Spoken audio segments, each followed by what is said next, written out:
La Bible parle de l'Afrique. La Bible parle énormément de l'Afrique et je sais que cette déclaration ce matin va sembler assez étrange parce que souvent nous oublions que la Bible parle de l'Afrique. Nous sommes tentés de l'oublier, d'autant plus que les médias actuels ne portent leur attention sur l'Afrique que pour donner des mauvaises nouvelles. Que ça fait longtemps en réalité que Dieu parle de l'Afrique et que l'Afrique a toute sa place et une place prophétique extrêmement importante dans le plan divin pour l'humanité. Vous savez, souvent quand on pense à l'Égypte, on ne pense pas à l'Égypte comme un pays noir, n'est-ce pas? Hein, on a eu même, quand on est dans les années 50, 60, les péplums sur l'Égypte. Comment elle est, Cléopâtre? C'est Elizabeth Taylor, elle est toute blanche, mais la réalité c'est complètement différent. Toutes les recherches historiques ont montré qu'à l'époque de Moïse, ont montré qu'à l'époque biblique, l'Afrique était un pays noir. Et d'ailleurs, il suffit de regarder les hiéroglyphes aujourd'hui pour voir toutes ces femmes égyptiennes avec les cheveux tressés qui ressemblent à s'y méprendre aux Peuls du Sénégal. Des recherches ont montré que les Peuls du Sénégal, pour ceux qui les connaissent, sont parmi les descendants les plus directs des Égyptiens. Les travaux, entre autres, du professeur Cheranta Diop et d'autres ont montré que l'Égypte était un pays noir, que l'Éthiopie était un pays noir et que la Libye était un pays noir. On l'appelait la Cyrénaïque, avec la ville de Cyrène, ou la Tripolitaine. C'est un pays noir. Depuis le début, depuis la Genèse, l'Afrique est là, dans le plan de Dieu. Et quand je demandais à ces Américains quelle était la personne, quel était l'Africain le plus connu de la Bible, ils avaient beaucoup de mal à me répondre. Un Africain? Un Africain dans la Bible?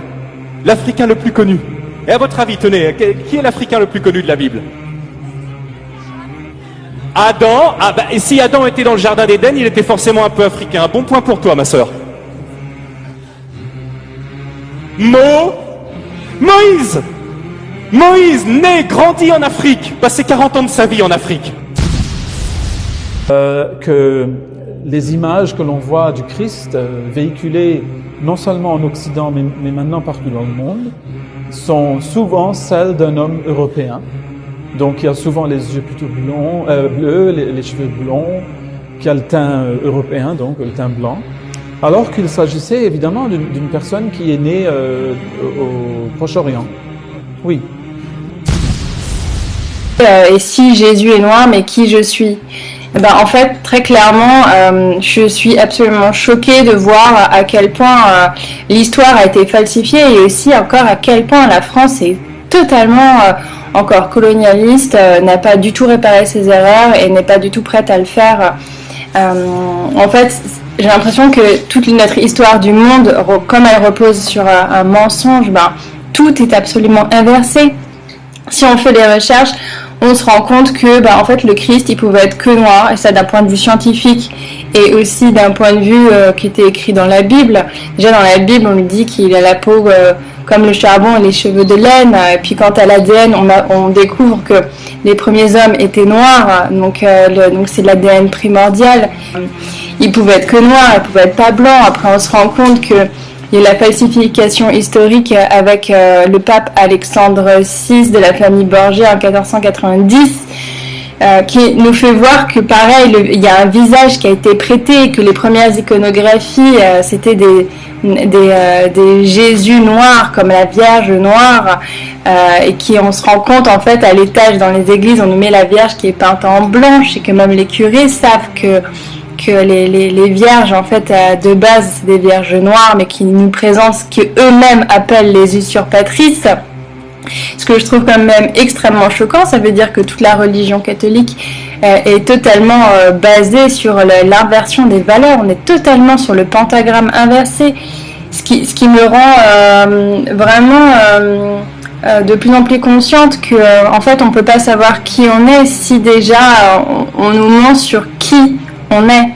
Donc après quand on vient dans le présent et qu'on voit que la France a encore laissé son CFA en Afrique, ce qui est totalement odieux quand on fait les recherches du pourquoi et du comment. Par exemple cette semaine encore j'ai parlé avec des personnes qui sont totalement dans leur croyance que Jésus peut être que blanc, même des noirs pensent ça. C'est là on voit l'endoctrinement quoi, que à quel point l'endoctrinement, les gens, quand ils sont tellement ancrés sur des croyances, dès qu'on leur dit quelque chose d'autre, totalement, c'est la panique totale. Ils réfutent totalement ce qu'on voudrait même leur expliquer. Ils pourraient simplement écouter, même pour ne serait-ce que se faire une idée. Moi, par exemple, j'ai toujours cru que Jésus était blanc, j'ai découvert qu'il était noir, j'avais envie de savoir quand on m'a dit ça. Et moi, personnellement, je me considère comme une chercheuse de vérité. Ça veut dire que j'ai envie de savoir, j'ai envie de connaître la vérité de ce monde, mais j'ai envie de savoir qui je suis et au plus profond de moi-même. Ça veut dire que je peux pas choisir ce que je prends ou pas comme vérité, parce que si ça m'arrange ou non. Un chercheur de vérité, c'est la quête de la lumière, c'est la quête de la vérité. Donc on cherche le blanc, la pureté avant tout. On peut pas prendre uniquement ce qui nous arrange. Moi, j'ai envie de dire que je suis pas d'accord avec ce qui se passe encore dans le monde, que je trouve que ce monde est vraiment très raciste, même absolument totalement raciste, que l'homme noir n'a pas du tout sa place en tant qu'être souverain, et ce peuple qui à la base a quand même les connaissances les plus poussées, les connaissances sacrées de ce monde, qui fait qu'encore ce monde peut exister. Si les fondations de ce monde s'écroulent, si l'Afrique s'écroule, on peut clairement se rendre compte qu'il va y avoir un gros déséquilibre dans cette humanité. Donc, moi, par exemple, je suis blanche, mais j'ai aucun mal à reconnaître que le peuple noir, c'est le peuple qui a quand même la plus grande connexion au divin, parce que si c'est la vérité, moi je le reconnais en tant que vérité. Quelqu'un rencontre un juif noir ou une juive noire. La réaction est toujours la même.